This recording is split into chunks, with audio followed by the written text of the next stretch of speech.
Assalamualaikum warahmatullahi wabarakatuh. Rabbi shrah li sadri wa yassir li amri wahlul 'uqdatam min lisani yafqahu qawli wa sholli wa sallim barik ala sayyidina maulana Muhammadin wa ala alihi wa sahbihi asmin amma ba'du.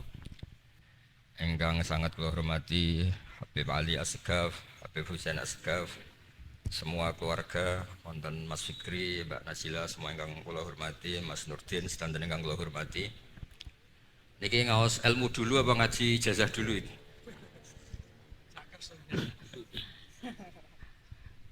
Ini kok malah aneh. Waktu usah buatan Cek satu dua. pakai ini aja, tidak usah ini aja.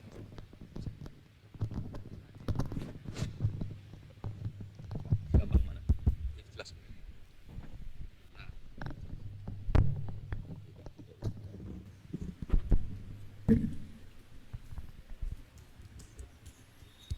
Ya, niki ngaji ilmu dulu, nanti bagian terakhir ijazah. Bismillahirrahmanirrahim. Ini riwayatul Bukhari. Haddatsana Abdullah bin Yusuf, haddatsana Les, haddatsana Sa'id al-Maqburi an-Nabi Hurairah radhiyallahu anhu qala an-Nabi sallallahu alaihi wasallam. Ma minal anbiya'i nabiyyun illa qad u'tiya minal ayat ma mithluhu amana alaihil bashar. Wa innama kana alladhi utituhu wahyan awhahu wa ilayya fa arju an akuna aktsarahum tabi'an yaumal qiyamah. Dados kita tahu semua nabi itu punya mukjizat. Ya, semua nabi itu punya apa? Mukjizat. Mukjizat itu hal yang luar biasa yang memastikan manusia itu tidak bisa menyainginya atau menandinginya. Dan rata-rata mukjizat nabi dulu itu fisik. Misalnya ontanya Nabi Soleh itu kan onta tapi keluar dari batu, itu kan aneh. Aneh sekali. Atau tongkat Nabi Musa bisa simsalabim mengeringkan laut apa? Merah. Semua nabi itu punya mukjizat dan semuanya berbentuk fisik. Kecuali mukjizatul Rasulullah Shallallahu alaihi wasallam itu berupa Al-Qur'an. Al-Qur'an itu konsep ilmiah. Terus kata Rasulullah Shallallahu alaihi wasallam, tapi saya karena Quran itu justru berharap pengikutku besar dan sampai hari kiamat. Sekarang kita logika ya. Andaikan kamu punya tongkatnya Nabi Musa, kalau kamu suka uang, kepikirannya dijual apa dipakai? Kalau kamu suka uang, pakai. Kalau kamu ahli suudon itu pikirannya ndak, ini asli ndak. Karena yang melihat di Turki itu ya sebagian gitu. Kalau yang suka perdukunan itu bayangkan tuh miliknya. Mungkin dipakai ngakali orang atau apa, pokoknya bayangkan tuh miliknya. Kalau yang kolektor pikirannya itu nanti ini laku berapa. Tapi kalau peneliti mungkin pikirannya itu ini asli apa enggak? Bukti aslinya apa? Repot lah. Lagi pula kalau kamu punya utang terus mau apa? Istri kamu marah mau apa? Kalau pakai tongkat. Nah, beda dengan mukjizatnya Quran itu semuanya apa? Ilmiah. Orang yang sedang harmonis dengan istri bisa pakai ayat di antara ayat-ayat Allah itu apa? Wa ja'ala bainakum mawaddatan warahmah. Nanti kalau ditakdir cerai, saya tidak menyanakan cerai. Kalau ditakdir cerai, itu masih dimotivasi sama Allah wa iyyatafarraqa yughnillahu kullam min sa'ati. Jika suami istri itu cerai, jangan-jangan suaminya dapat istri lebih baik, istrinya nanti dapat suami lebih baik. Jadi yang masa lalunya dianggap prahara. Kan banyak orang suaminya meninggal ketika nikah lagi ditanya, kangen sama suami pertama, alhamdulillah ini lebih baik. Padahal suaminya yang meninggal itu berharap istrinya ini kangen, ternyata dia sudah syukur dapat suami yang lebih baik. Jadi Quran itu menunggui kita ila yaumil qiyamah. Kita tidak bunuh diri, itu ya barokahnya Quran. Karena problem apapun kita dinasihati apa sabar, apa dinasihati sabar. Kan nggak mungkin kamu pegang tongkatnya Nabi Musa punya masalah apa saja ngelihat tongkat, bisa apa tongkat? Tapi kalau Quran kan nasihat, solusi. Makanya Nabi berharap dengan Quran ini saya berharap pengaruh saya, pengikut saya terbanyak ila yaumil qiyamah. Terus beliau dikomentari begini sama ini Fathul Bari, sarahnya Bukhari. Al-muradu anna mu'jizatil anbiya inqaradat binqiradi a'sorihim. Falam yusyahidha illa man hadaraha. Problem mukjizat nabi-nabi dulu itu kan fisik. Sehingga yang tahu kalau Nabi Soleh punya unta yang ajaib, itu yang tahu ya hanya yang hadir saat itu. Yang tahu kalau tongkat Nabi Musa bertuah, itu juga yang tahu hanya yang hadir saat itu. Selebihnya tahu tongkat ya di museum. Tapi kalau Quran menjadi solusi, menjadi panduan, menjadi pegangan itu ila yaumil qiyamah. Kita beri contoh ya Quran panduan yang paling gampang misalnya begitu. Dulu ini cerita ya. Dulu itu ada orang kafir cerdas namanya Jubair bin Mut'im. Itu saking pinternya dia, pinter juga tokoh. Itu sebagai delegasi pembebasan Asra Badrin. Jadi tawanan-tawanan perang Badar itu mulai dulu ya ada negosiasi mau dibebaskan. Terus orang-orang kafir ini menugaskan namanya Jubair bin siapa? Mut'im. Ini ada di Bukhari.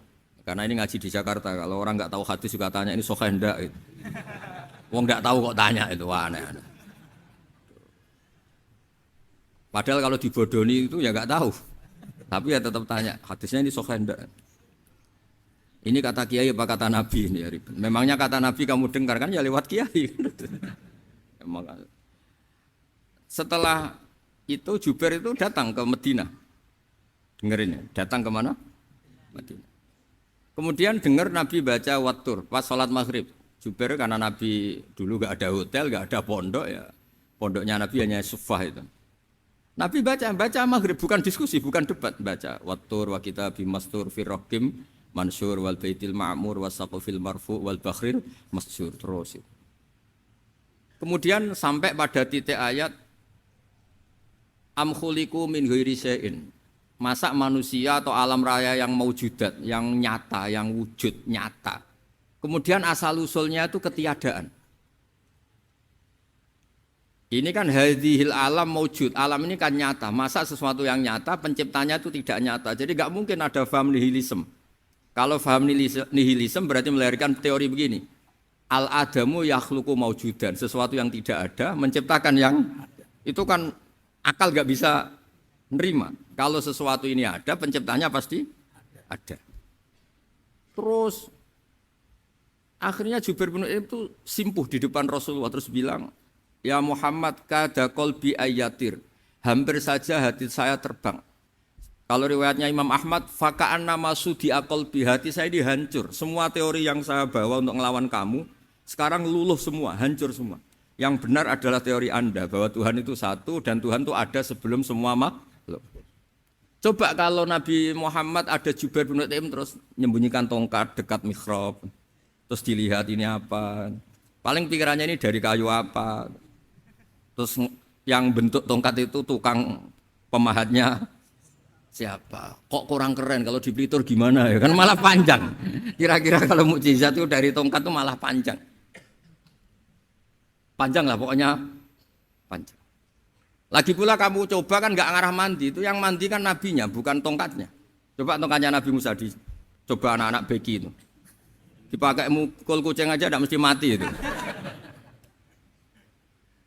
Jadi nggak jelas, mukjizat-mukjizat seperti itu enggak.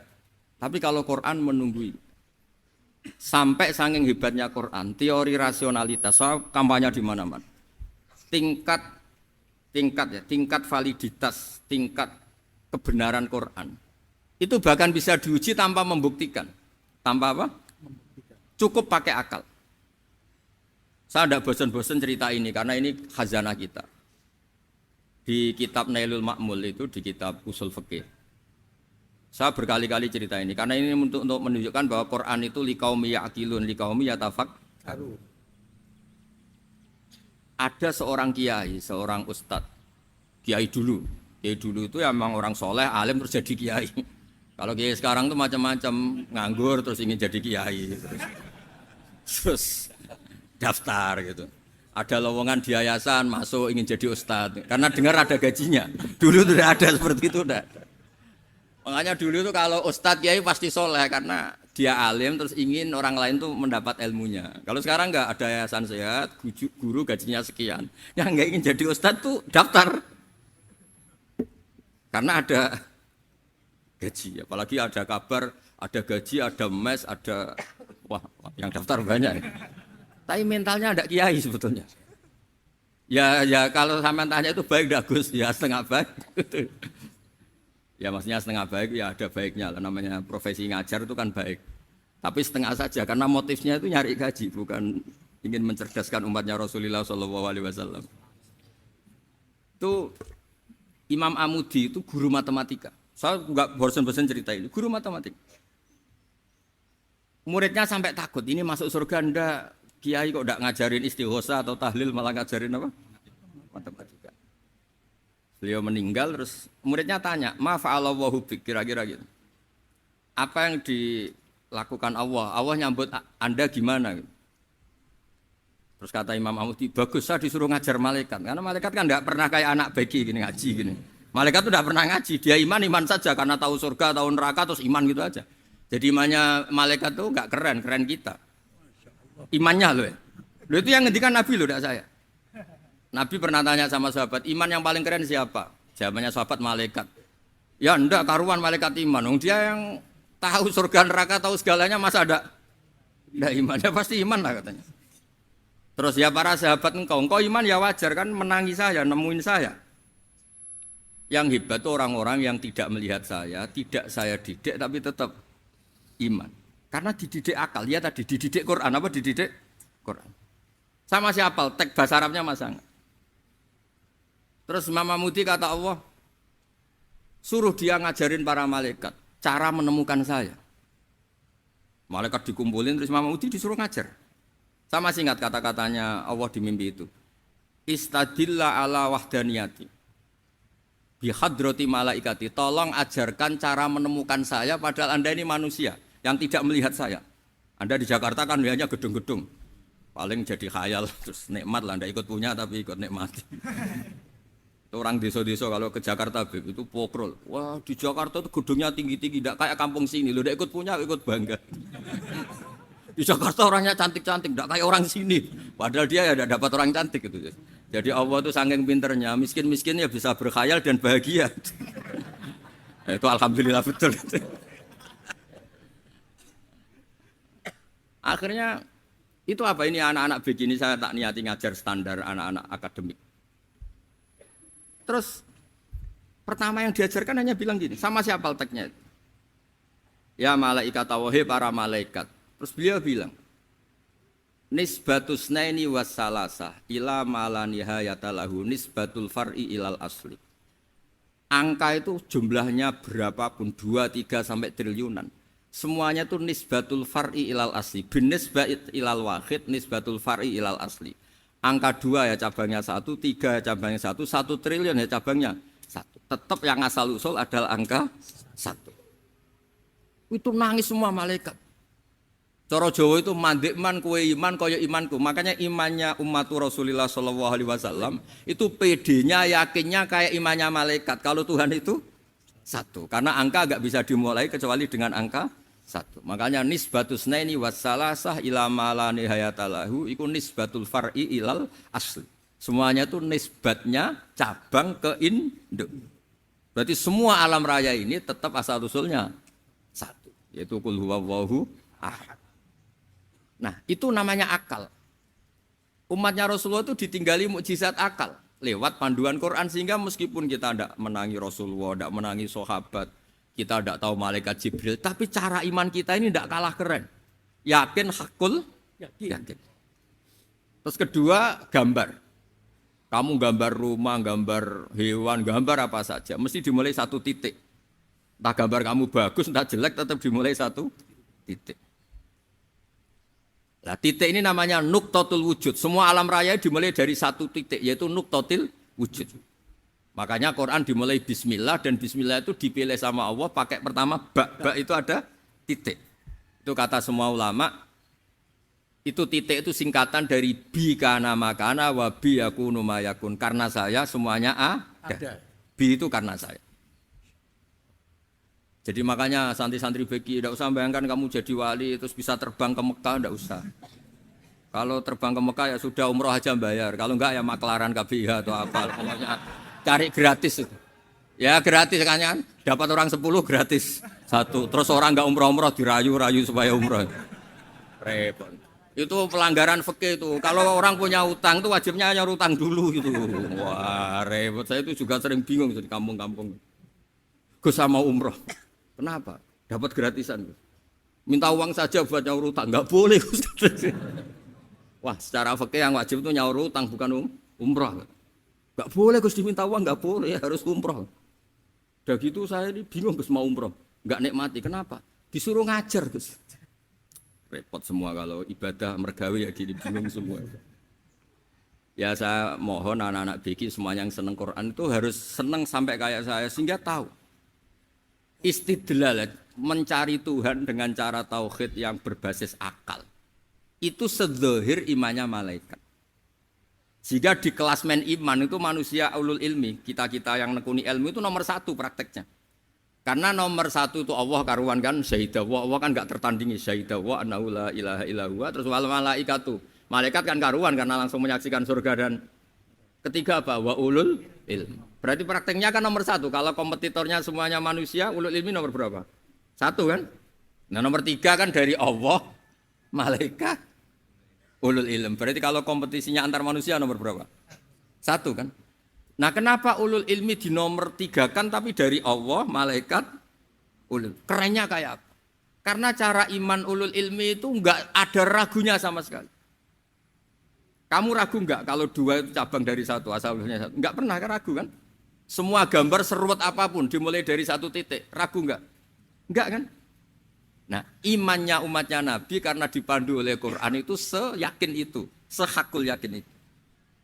Nah itu terus Jubair bin Mut'im jadi iman. Am khuliqu min ghairi syai'in am humul khaliq. Terus kata Allah lagi, kalau kamu tidak percaya saya yang bikin langit bumi ya gampang dong. Kamu saja yang ngomong kalau kamu yang bikin. Paling orang sepakat kamu stres.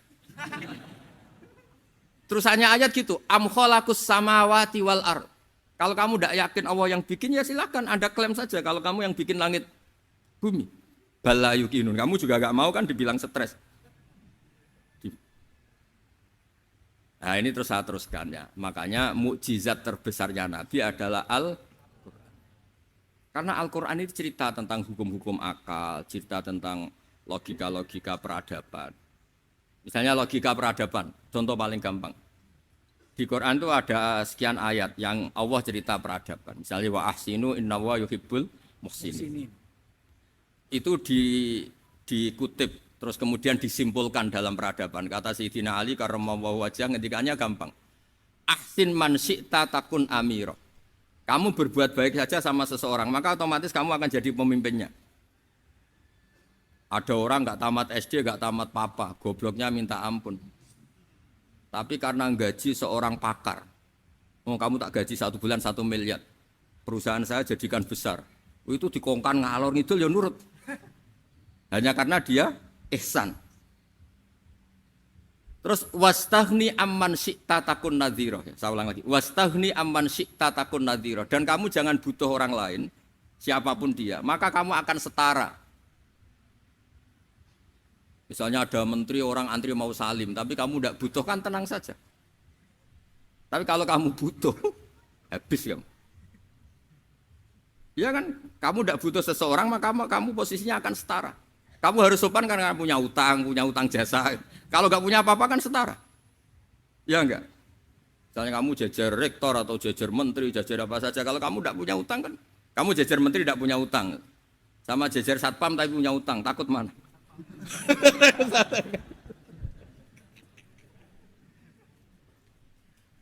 Kalau butuh itu mesti kalah kan?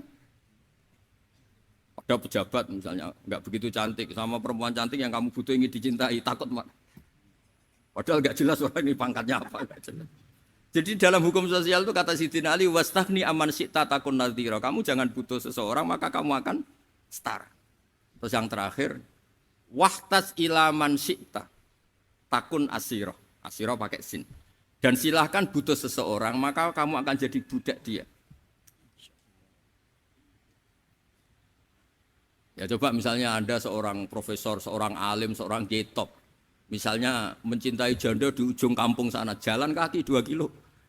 Padahal itu gak tamat SD, tapi gara-gara seneng. Kacau kan?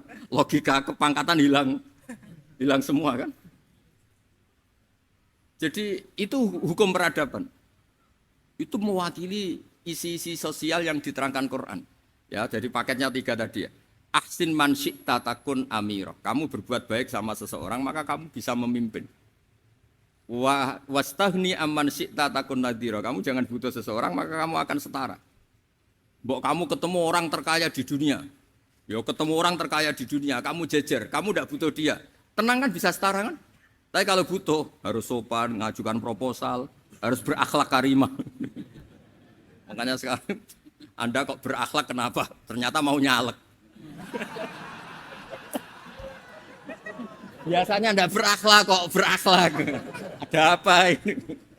Makanya guyonan di Rembang itu Beb Husain ini. Kalau ada orang udah tidak sopan sama temannya, temannya curiga. Kok tumben sopan, mau utang ya?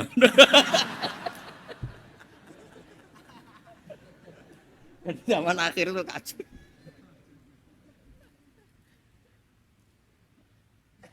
Ya di semua daerah gitu ya sama Pak Rektor ya. Kalau ada teman biasanya nggak sopan kok sopan, itu temannya curiga. Ini Pak Rektor UI ikut kaji. Kok tumben sopan, ada apa ya? Karena di mana-mana orang butuh itu pasti beretika.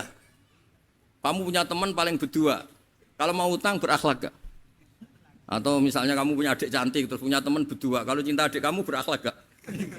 Biasanya nggak sama sekali nggak berakhlak. Gara-gara butuh menjadi berakhlak. Ya jadi hukum sosial itu ya kuncinya 3 tadi. Ahsin man syi'ta takun amira. Wastahni amman syi'ta takun nadhira. Terus wahtas ila man syi'ta takun asira. Kalau kamu butuh seseorang pasti kamu dibikin hina. Asir itu tawanan. Nah, Quran itu bicara sosial itu lengkap. Dan itu yang nunggui kita. Kita punya tetangga yang kurang baik, ya seneng. Punya tetangga baik, ya seneng. Kata Imam Syafi'i, saya berkali-kali cerita. Kok seneng semua Imam Syafi'i? Ya bagus lah, kalau yang seneng saya enak lah. Dijak jagongan, dijak ngopi enak. Yang enggak seneng saya, gak ngarah utang. Uang itu nak, kamu punya tetangga gak seneng kamu. Aman kan? Aman. Gak akan pinjem uang kan, pinjem mobil. Wong gak seneng kok. Makanya Imam Syafi'i itu kalau ngedikan luar Syafi'i, diceritain orang, ya Aba Abdillah bagiannya, ya Aba Abdillah orang itu gak seneng kau. Bagus lah. Loh kenapa bagus? Waman asa'a ilaika faqad atlaqaka. Orang yang enggak seneng kamu maka membebaskan kamu. Enggak akan pinjam uang, pinjam mobil, enggak akan ganggu waktu kamu kan enggak seneng. Justru yang seneng-senengi masalah pinjam terus. Imam Syafi'i itu orang yang anggap dunia itu selesai. Ada yang cerita, ya Aba Abdillah, orang yang tadi cium tangan engkau, yang hormat engkau di luar maki-maki engkau, ngerasain engkau, ngata-ngatain engkau. Ya bagus lah. Kok bagus gimana? Berarti saya wibawa, depan saya tidak berani. Berarti saya wibawa, di depan saya tidak berani. Berarti itu makomnya sudah kulillah sumadarhum fi khawdihim yal'abun. Sudah dunia itu selesai, sudah agak penting semua. Nah, itu kalau kamu anak-anak beki ahli Quran sudah ayatnya kulillah sumadarhum fi khawdihim yal'abun. Sudah lihat Allah saja agak penting, makhluk-makhluk itu. Dah makhluk semua agak penting, sepenting Allah. Nah kita ini ditunggoni mukjizat seperti itu. Bayangkan misalnya kita ditunggoni tongkatnya Nabi Musa. Saya ngajar di sini terus ini tongkat. Terus nanti yang tanya, Gus itu kayu apa Gus? Nanti yang kolektor tanya itu harganya berapa Gus? Ruwet apa? Terus yang ahli suudon itu asli gak Gus? Wah. Yang ahli suudon kan mesti tanyanya gitu, itu asli enggak Gus? Repot-repot pokoknya. Tapi kalau Quran kan jelas. Kenapa? Ya terus saya teruskan. Fala yamurru terus al-murad anna mu'jizatil anbiya in qaradat bi qidari a'sam. Wa mu'jizatul Quran mustamirratun ila yaumil qiyamah. Wa kharquhu lil adat fi uslubihi wa balaghatihi wa ikhbarihi bil mawhibat. Terus kata ini yang ngarang Fathul Bari sarahnya Imam Bukhari. Fala yamurru asrun minal a'sar illa wa yadharu fihi syai'un mimma akhbaru bi annahu sayakun yadullu ala sihhati da'wahu. Wa hadza aqwal muhtamilat. Wa takmiluhu fil ladzi ba'da. Wa qilani ya. Anal al-ma'na anal mu'jizat al-madiyah kanat khissiyatan tusyahadu bil absar kana qati sholeh wa asa Musa. mukjizatnya nabi-nabi dulu itu hanya penyembuh, hanya pelengkap, hanya nuruti keinginan mata. Seperti dahsyatnya apa? Laut Merah di sebelah apa dipukul sama tongkatnya Nabi siapa? Itu semuanya itu hanya memanjakan mata. Urusan mata. Terus wow itu. Tapi kalau mukjizatnya Nabi Muhammad itu berdasar akal. Maksudnya berdasar akal nih dengerin ya. Dengerin betul. Ketika Laut Merah terus tersibak kan wow itu keren kan? Terus kita bilang menyimpulkan, wah kita tidak akan mampu. Itu bodoh sekali kesimpulan kita tidak akan mampu. Meskipun bikin nyamuk Anda juga tidak mampu. Loh untuk memutuskan tidak mampu saja kok sampai pertunjukan seperti itu tuh laopo, cek goblok gitu. Nah kalau kita karena umat yang pinter untuk memaksa kita nggak mampu, Allah bilang innallaha la yastahi ayadriba mathalam ma ba'ud. Kita melihat nyamuk langsung berkesimpulan tidak mampu. Saya berkali-kali cerita nyamuk itu sudah kecil, masih punya urat, uratnya kayak apa? Masih punya kuman, kumannya seberapa? Ya enggak? Nyamuk itu kecil, punya organ tubuhnya punya urat. Itu kalau kamu pinter, antara tongkatnya Nabi Musa menyibak Laut Merah sama nyamuk itu sama-sama berkesimpulan melahirkan satu faham bahwa kita tidak. Loh, untuk memaksa tidak mampu saja kok nunjuk pertunjukan ada onta keluar dari batu. Nakotu soleh, ada tongkat yang bisa mengeringkan laut. Cik goblok ya. Lah kita alhamdulillah tidak jenis goblok yang seperti ini. Untuk ikrar bahwa Allah itu hebat ala kulli syai'in cukup lihat nyamuk. Kagum kan? Sudah tidak usah bikin hidup, saya berkali-kali mencontohkan. Para pemahat tak suruh bikin patung gajah itu mampu. Tak suruh bikin patung nyamuk kalau bisa. Nyari materi dari apa coba? Gampang mana bikin patung gajah sampai patung nyamuk? Gajah, makanya Allah bikinnya contoh itu untuk ijaz itu pakai nyamuk bukan pakai gajah. Itu kalau ustadz-ustadz yang agak jorok malah contohnya nyamuk Gus. Itu kecil. Itu kayak apa? Di dalamnya dia hamil. Oh, itu anaknya kecil lagi, telurnya kecil lagi itu gimana itu cara bikin itu? Makanya di sini ini ada kitab Itqon, itu komentarnya itu lucu. Ini kitab Al-Itqon karangannya Imam Suyuti. Ini persis komentar saya tadi yang kata Imam Suyuti, pengarang kitab Itqon. Wa ya imma khissiyah wa imma aqliyah. Jadi mukjizat itu ada yang fisik, bisa dilihat indra, panca indra, bisa dilihat akal. Wa aktsaru mu'jizati Bani Israil kanat khissiyah li baladatihim. Bilada itu goblok. Wakil lati basoirihim. Dasar wong goblok. Mukjizat kok ngenteni sing wow. Maksudnya dasar wong untuk ngakui Allah hebat saja kok nunggu halal yang seperti itu gitu. Paham ya? Mergo likil lati napa aklihim. Wa aksaru mu'jizati hadil ummah aqliyatun li farati dzakaihim wa kamali afwahihim. Dan mukjizatnya umat ini semuanya berdasar akal karena sudah cerdas.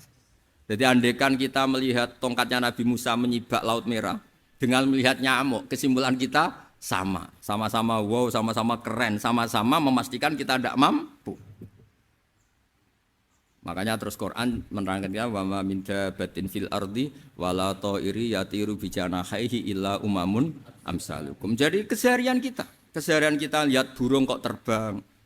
Itu sudah ayatun min ayatillah. Paham nggih? Dados niki kudu bangga ditunggoni napa Quran, nggih, ditunggoni napa Quran.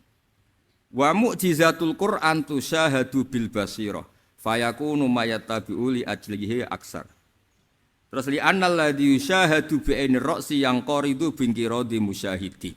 Sesuatu yang tampilan dahsyatnya itu disaksikan mata, maka itu bisa habis. Era tongkat Nabi Musa seperti itu habis enggak? Bisa mengeringkan Laut Merah, habis kan? Tapi era mukjizatnya Quran ila yaumil qiyamah. Ya contoh sosial, saya kembali lagi ke sosial. Kamu punya teman awet atau punya istri awet, itu konsepnya ya wal kadhiminal ghaidh, agak gampang tersinggung. Coba kalau kamu setiap tersinggung putus, setiap tersinggung habis, kamu tidak punya teman, tidak punya istri. Sampai kita awet seperti ini, kalau kecewa ya wal kadhiminal ghaidh, ngempet. Termasuk saya ini biasanya ngaji khusus terus baca gini ya kecewa. Tapi barokahnya diwarai Quran wal kadhiminal ghaidho, ngempet Gus ngempet. Terus kecewa sama teman. Kenapa tidak putus? Karena wal afina aninna sudah kalau kecewa maafkan. Coba kalau kita kecewa presiden demo, kecewa menteri demo, kecewa orang tua minggat. Ya kalau dicari, kalau tidak kan malu. Saya itu punya teman tak tanya, kecewa Gus sama bapak itu. Kenapa tidak minggat? Malu. Kenapa malu? Takut gak dicari. Itu orang tuh paling malu itu kalau keluar dari rumah nggak di. Saya punya teman lagi, saya ini takut mati Gus. Kenapa? Takut istri saya tidak nangis Gus. Itu kematian terburuk itu kalau saya mati, tahu istrinya tidak nangis. Oh itu malu betul itu. Makanya jangan mati. Pokoknya pastikan orang sekeliling Anda nangis itu baru berani mati. Kalau tidak jangan. Ya jadi mukjizatnya Nabi itu luar biasa. Walladzi yusyahadu bi'ainil aqli bakin yusyahiduhu kullu man jaa ba'dal awali mustamirran. Sesuatu ilmiah, sesuatu agama atau apa saja yang logis itu akan abadi ila yaumil. Kayak tadi. Ketika kita kecil diajari apa? Wujud, qidam, baqa, mukhalafatul awadisi qiyamuhu binafsihi wahdaniyat qudrat iradat. Itu ila yaumil qiyamah. Karena kita pasti punya logika tadi. Masa alam raya yang maujud didahului ketiadaan. Kemudian ketiadaan ini kita rumuskan, ketiadaan inilah yang bikin alam raya. Di mana-mana nihilisme ketiadaan ya layu asfiru namanya tiada ya tidak punya akibat apapun. Yang punya akibat apapun ya sesuatu yang wujud. Loh itu kan ila yaumil qiyamah, sampai kapanpun teori itu akan nunggui kita ila yaumil qiyamah. Tapi kalau tongkat Nabi Musa ketika kita tidak melihat kan punya alasan tidak ngandel, Musa tidak tahu. Tapi kalau kamu seperti ini, orang paling mulhid sekalipun, paling ateis sekalipun terus ditanya, bisa enggak Anda mulai angka di luar angka 1? Tidak bisa kan? Makanya benar Imam Amudi tadi ketika diminta Allah istadilla ala wahdaniyati bi hadrati malaikati, tolong ajarkan kenapa manusia begitu yakin kalau saya ini satu padahal mereka tidak melihat saya. Terus beliau ngendikan apa? Nisbatus naini wassalasa ilal wahid nisbatul far'i ilal asli. Angka 2, 3 sampai enggak terbatas, semuanya dibanding angka 1 itu nisbatul far'i ilal asli. Semuanya itu cabang dari angka. Itu mbok siapapun enggak usah ditunggoni nabi, enggak usah ditunggoni wali. Logikanya akan seperti itu. Itu yang dimaksud apa? Walladzi yusyahadu bainil aqli bakin yusyahidu kul man ja'a badal awal mustamir. Ya ini masih ada waktu seperempat, ini ijazah. Kalau ijazah enggak boleh tanya, ijazah ini. Nah itu yang fotokopi lebih besar itu ijazah.